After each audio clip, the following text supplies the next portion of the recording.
President Obama has spoken at the UN on September 2009, and he said the danger posed by climate change cannot be denied, and our responsibility to meet must not be deferred.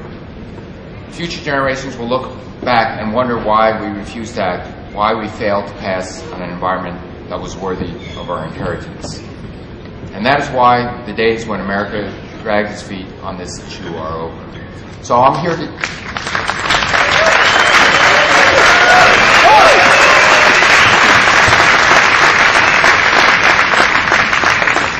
here as a Secretary of Energy and as a scientist to tell you what we're doing in this realm in order to meet these obligations. The first thing to achieve our climate and energy goals is we have to use and generate energy more efficiently. And let me speak just to energy efficiency on this one. Here's a graph of the size of American refrigerator in the brown curve, the upper brown curve. In 1975, the average size of an American refrigerator was about 18 cubic feet. By 2005, the average size was 22 cubic feet, huge by European and Asian standards. The efficiency of the refrigerators, due to the promulgation of appliance standards, has improved, now over 75%. So today's refrigerators, 2008, 2009 refrigerators, are using 1/4 of the energy they used to use, even though the size has gone up. The best technology actually offers another factor of 2. Also shown in the green curve is the cost of refrigerators. When these standards were first introduced, the appliance manufacturers said the American public cannot afford these appliances, and it turned out when you adjust for inflation, the cost of the more efficient refrigerators went down by a factor of 2. Because of this and other examples, the Department of Energy has now decided to very aggressively expand our appliance efficiency standards program. We're going to be updating the standards we now have, but we're expanding into other things, into more realms of lighting, cooling, heating, and into buildings, both residential and commercial buildings. Speaking of buildings, if you look and if you ask yourself and you ask your neighbors, are you actually taking full advantage of the cost savings in insulating and weatherizing your own homes? And the answer is some yes and some no. There are barriers to improving the energy efficiency of existing homes. There's inconvenience, there's a lack of information, there's simple inertia, there's a lack of financing. And so what we're doing in the Department of Energy is starting a new program. We're investing $400 million in order to retrofit, but retrofit in a different way. Instead of retrofitting individually in an individual home, we want to make this a community thing. We want the vendors to convince many people in an entire neighborhood they should sign up to this. If you get 1/3, 1/2 of the people to do this, you can do the energy audit in one fell swoop, not having a truck go out, come back, go out, come back at different times. There would be more confidence if you get a vendor that has the confidence, that has, for example, a Department of Energy seal that says, we certify this vendor as a reliable vendor. And we also want to make this something that's the social norm. Retrofitting, making your house more energy efficient should be something you should be proud of, as well as saving money. So we hope to drive the cost down by a significant amount, perhaps as much as a factor of 2, make it very simple, and we're also working on other programs, finance. We're going to be developing tools that one can download, for example, on an iPhone or a PDA like a BlackBerry, so you yourself can do the energy audit and find out if you want to go to the hardware store what you can do. We are also interested in spurring on the development of technology, for example, infrared viewers that can actually spot heat leaks. Heat leaks in the vents on your heating and cooling systems, heat leaks in the windows and the doors, because it's not enough to know that your house is leaky, but it's far better to know actually where it's leaking. And so both in infrared viewers and things that can detect air currents, it's sort of, I went around looking in my neighborhood for, sort of like these Zen smoke incense things, but I wanted to be real Zen, so I didn't want the smell, I just wanted the smoke. Couldn't find it. My wife didn't want me to use a cigar to go around and look for breezes in the windows, but we're still working on that technology. In addition to that, there is a huge amount of gains that can be made if we think hard about how we design buildings, especially commercial buildings.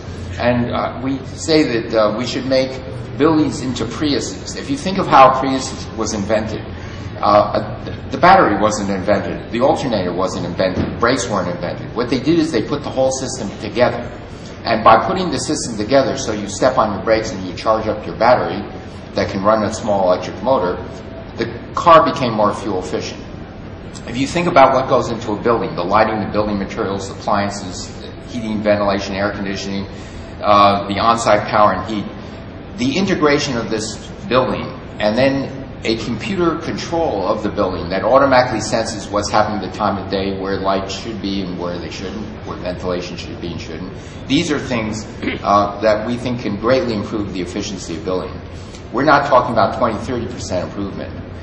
In having detailed discussions with vendors, companies like United Technologies, some of the control companies, Johnson Controls, we began to be convinced when I was director at LB&L that we can save perhaps 75% of the energy in a building, and those investments should be able to pay for themselves in less than 15 years. So again, it's saving money and it's saving a considerable amount of energy. In the United States, 40% of our energy is used in buildings.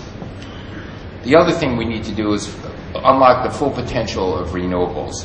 Wind has been a pretty good success story. The cost of wind power generation has gone down by more than a factor of 10. They're beginning to be huge turbines in the several megawatt range, with turbines on the drawing boards up to 6 megawatts, with full diameter rotors of 126 meters in diameter. To give you a full scale of the size of these very large wind turbines, the largest plane now in service, the 747-400, has a wingspan of 64.5 meters, 1/2 of the diameter of these wind turbines. But as these wind turbines get bigger and bigger, and especially as we think of tapping the offshore resources of these wind turbines, they have to be made much more reliable. And so for that reason, the United States federal government, Department of Energy, is beginning to make very big investments in test facilities. $25 million blade test facility, $45 million drivetrain test facility, in order to help industry produce wind turbines with far higher reliability. In the end, an offshore wind turbine has to be able to work for 10, maybe 20 years without breaking down in order to make this financially viable. Another thing we are looking at and trying to spur on is silicon photovoltaics. This is what we call a learning curve. What's plotted here is not time on the x-axis, but the cumulative production. And as we produce more photovoltaics, the cost comes down because you learn better industrial processing techniques, and there's slow incremental improvement. I also want to point out that the y-axis is logarithmic. That means you're making exponential improvements in the technology, and especially which leads to a cost reduction. This is the so-called famous Moore's law curves that are true not only for the size of integrated circuits, but also for many, many technologies. The green line shows the investments in silicon phototechnology marching down to about $2 an installed watt module cost.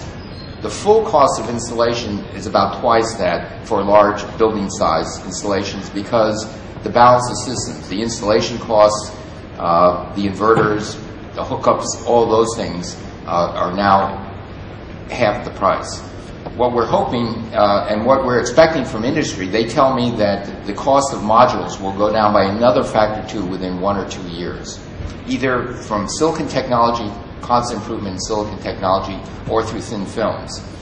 At that point, we have to really be concentrating. In fact, we have to begin to concentrate on decreasing the entire installed cost. If the installed cost goes down to $1 to $2 a watt, then I hope to see large-scale deployment without subsidy. And this is what ultimately we're hoping for. And certainly at $1 an installed watt, you will see them popping up everywhere without subsidy. And so this is something that the Department of Energy is very interested in pursuing. That just explains what the costs are today and what we're projecting the costs will be.